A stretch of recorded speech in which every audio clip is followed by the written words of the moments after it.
আমরা মেয়েরা কিন্তু যে কোনো ধরনের সারপ্রাইজ পেতে খুবই পছন্দ করি, আর সেটা যদি আমাদের নিজেদের প্রিয় মানুষের কাছ থেকে থাকে তাহলে কিন্তু আমাদের আরো বেশি ভালো লাগে। আর আজকের কিন্তু এটা অর্ডার করেছিল একজন দাদাভাই, অবশ্যই কিন্তু তার প্রিয় মানুষটার জন্যই এটা অর্ডার করেছিল।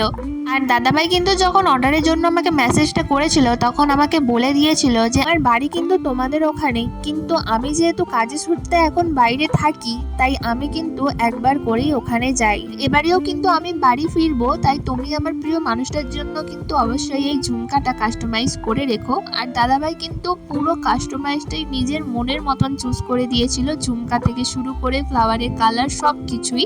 আর শুধু ঝুমকাটা না, সাথে গিফট বক্সও নিয়েছিল, তার সাথে আরো অনেক কিছু ছিল, সেটার ভিডিও কিন্তু আমি পরে তোমাদের সাথে আবার শেয়ার করব। তো আজকে ঝুমকাটা কেমন হয়েছে অবশ্যই কিন্তু জানিও। কালারের কম্বিনেশনটাও এতটা সুন্দর, লাল হলুদ, এটাও কিন্তু সবারই পছন্দ হবে। তো টাটা।